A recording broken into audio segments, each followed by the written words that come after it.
was one of the most shocking stories in recent years. Mark and Nikki Webster's 3 children were taken into care and adopted after doctors accused them of abuse. But despite proving they could have been victims of a miscarriage of justice, they were told the family could never be reunited. Well, it galvanised Agony Aunt Denise Robertson. She's here to tell us about Britain's stolen children after this.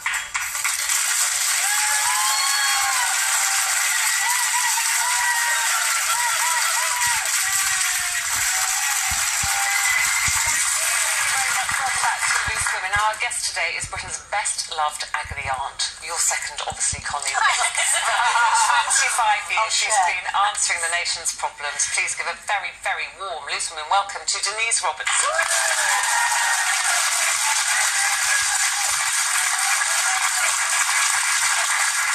Lovely to see you, and I know you've already been busy on this morning, haven't you? Talking about a lovely lady, somebody said.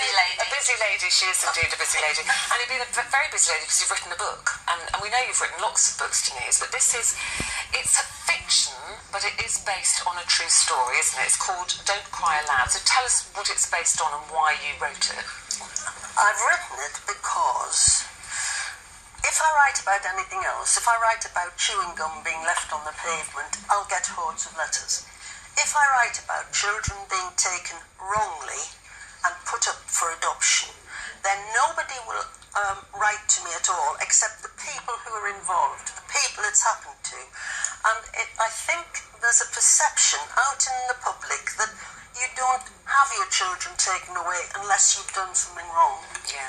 And I know that you do. And let me emphasise, I couldn't believe more in adoption. I brought up 4 children I didn't give birth to. I know the love that can grow between adopted parents and children, but they deserve something better than to be given stolen goods. You do not heal the hole in one family by creating a hole in another, unless you have to. And children do have to be taken away. I appreciate that. And I'm very concerned, and I've tried in the book, to pay tribute to social workers who, up and down the country, are doing jobs that some of us would shirk and going into situations that some of us would shirk, and they're doing a wonderful job. But I'm afraid the fact that it's working there doesn't excuse the fact that it isn't working here. Last year, I heard from 450 people who told me they'd had their children taken away for no reason. Now, I'm not daft. I'm quite sure some of them weren't telling me the truth. But if only 1% of them, Janet, was telling me the truth, that's 5 children taken from loving arms and given to school. But Denise, isn't the problem with all of this that a lot of this takes place, all this removal of children goes through the family courts and they're secret? Yeah, absolutely. You put your finger right on it. When the family courts came in, I welcomed them.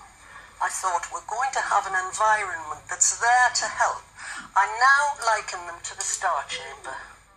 And what happens there, I've never pushed for the press to be admitted because some of the evidence, frankly, that's given there is so skewed, there's no point in reporting it. What would you like to see happen? What I'd like to see is, you will never hear me ever make a noise about the child being initially taken.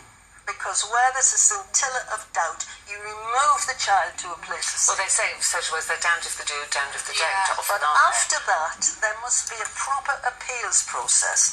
And this crazy thing that they want to do, to bring in the 26-week limit, at which time a child must have gone into adoption forever. That is plainly wrong. Social workers need time to do a proper job. Denise, I just want to make clear to people, so this is based, if they don't remember, this is a case that you were involved with, was Nikki and Mark Webster. It's not the Webster story. No, it's because of the Webster story that this idea, and then since then other families you've dealt with, because they had their 3 young children taken away in 2004. Yeah. They were accused of harming them, and it turned out actually they were exonerated, but by then it had gone so far down the line with the adoption they couldn't get their children back. Is that right? No adoption order has ever been overturned in Britain, and when it was found that Mark and Nikki had done nothing, the child in fact had some medical disorder, it was too late. Now, I opened a letter and it began, I could go to prison for writing to you, because that's one of the bad things, Janet. They're gagged and they're not allowed to speak. It said I could go to prison for writing to you, but you are my last resort. And that was Nikki Webster. And after I'd talked to them, I knew they were innocent, and they've since had 2 children who they've been allowed to keep because their case got into a higher court. If they get out of the family court, then they have a chance. But it's not the Webster story. I borrowed 2 things from their story. One is that letter, because an agony aunt in the book gets that letter. And the second thing is, the thing that has impelled me to write this book. Nikki told me that when she last saw her little girl, who was 5, she said, "Mummy, have we been naughty? Is that why we can't come home?" And to think that a child has to process in her mind, have I been naughty? That's wrong. So there's no way that an adoption, when a child's forcibly adopted without the consent of the natural parents, there's no way of overturning that in law and getting your child. Well, that plainly seems, although social workers and judges always say the child's interest must be paramount, but if that adoption was based, as they often are, on misdiagnosis at a hospital and negligence by a hospital, then it seems to me incredible that there's definitely a loophole in the law because the child's interests haven't been served. And it isn't fair to the adoptive parents, because another thing that influenced me was I sat on the This Morning sofa with a girl who'd been taken, again, for unexplained injury. And as soon as she was old enough, she sought her mother out. And they sat there like 2 peas out of a pod.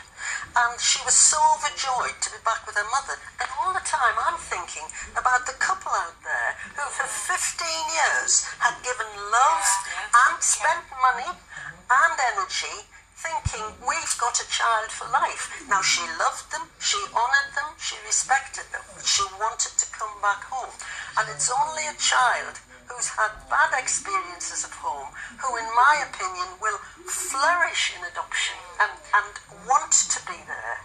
Well, Denise, you said Nikki, in her letter, said you are my last resort, and you didn't turn your back on them. And I know how much help you gave them, and they've sent a message for you today. Will you just have a look at this? Hello, Denise. Hi, Denise. I'd just like to say thank you. Without your help, we truly believe we wouldn't have 2 beautiful children sitting upstairs right now. Thank you so much from the bottom of our hearts. I mean, obviously, the help you've given us has been invaluable, and our hearts aren't fixed, but they're holding together. Thank you so much.